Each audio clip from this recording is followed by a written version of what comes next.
Checklist item number 2. Educate your child and the other people in your life about your child's food allergies. This is a very important one. Please talk freely and openly to your child about their food allergies. This is something that they're going to be living with for the rest of their lives, unless they outgrow it. Talk to your allergist about whether or not there's the potential for your child to outgrow their food allergies. But the point that I'm trying to make is that since it's something they're going to be living with for the rest of their lives, start preparing them for how to take care of themselves in an age-appropriate way, of course. Now, one of the things that we've all seen in the news is children accidentally being exposed to the thing that they're allergic to. We hear about it all the time. It makes headlines. One thing that I found really interesting is that many of those children are slightly older children. It's really interesting. If you really pay attention to the headlines, you might also notice that these are middle school and high school age kids, most of the ones that are making these headlines about having a tragic result related to their food allergies. Now, why might that be? Well, we really don't have any idea why, but I wonder if we start to educate our food allergic children about their allergies and how to take care of themselves when they are tiny, might they possibly be better at handling their food allergies and managing their lives as they get older and they're separated from us, they're away from us at school or with friends or eventually at college? So I think we need to think about these things and don't shelter them or shield them from this important information. They need to know about it so that they can keep themselves safe. Okay, so it needs to be done in an age-appropriate way, of course. So when our daughter was really young, we used it as a way to teach her about reading. In fact, one of the first words that she could read was peanut. And that's because every time we were in the grocery store, we would talk about, that's safe for you, that's not safe for you, that's safe for you, that's not safe for you. And then I would show her on the label. Okay, so here's how we know. And even a child who's 3, could get a big kick out of something like this, even though they can't really read the words.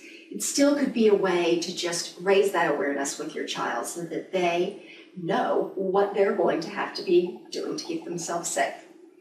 Okay, now, educate the other people in your life. So we're talking about immediate family, extended family, aunts, uncles, cousins, grandparents, and babysitters, teachers, camp counselors, friends, and the parents of your children's friends. Now, it's important to make sure that everyone in your life is aware that your child has got a food allergy. If they don't know, then it's impossible for them to step in and help in the event of an emergency. So you've got a new duty as a parent, as if you needed another thing to do as a parent. Now this is part of your life too. So you have to make sure that you are letting everybody know that this is an issue with your child.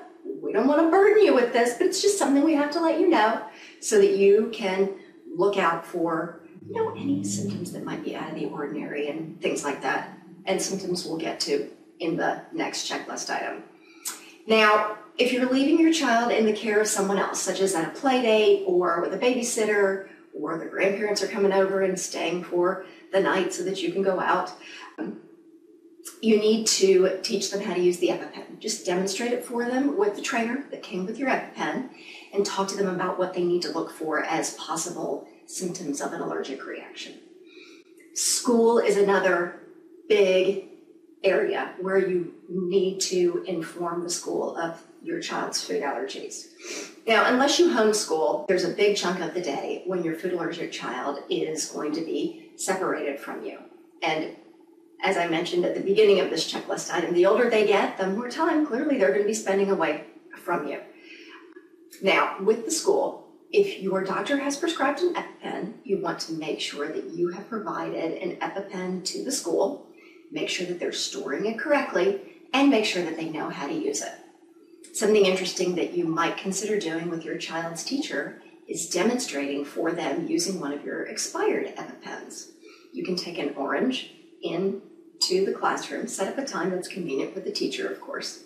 Take an orange and an expired EpiPen and actually demonstrate for them with the real medicine how it works. And we'll do that for you in one of our later checklist items as well. Now, there's one other really important area that we need to cover about school and the times when your child is spending time away from you, such as a play date. Please send them with their own food. Don't take a risk with food at either someone else's house or food at the school. And teach your child that they need to eat what you packed for them. And have them teach their friends, I'm sorry, I can't share food with you. I need to eat my own food because of my food allergies. And have them say it in a really casual way, not a defensive way, just, kind of casually, I'll have my own food, thanks so much. Now, the other thing that we wanted to mention to you with regard to food is something that makes most parents of food allergic children makes their skin crawl, and that is the class party and birthdays being celebrated in the classroom. This can be a time of great stress for the parents of a food allergic child. Believe us, we understand something about this. Now, we have found that the best way to get around the dangers that can come with food being served at a class party is to either send your child with their own food that they can enjoy while the class is enjoying the class's food, or get involved. Yes, get involved. You can just ask if you can take on the role of food consultant for the class parties, and then you can be in charge bringing in the food, and you and your child will both know that all of the food that is present in the classroom is safe for your child to eat as well. So that probably just about wraps us up for our checklist item number 2. And again, as you'll notice, there's kind of a theme running through here, and it's educating yourself and educating your child and other people. You do that through open communication. Thank you.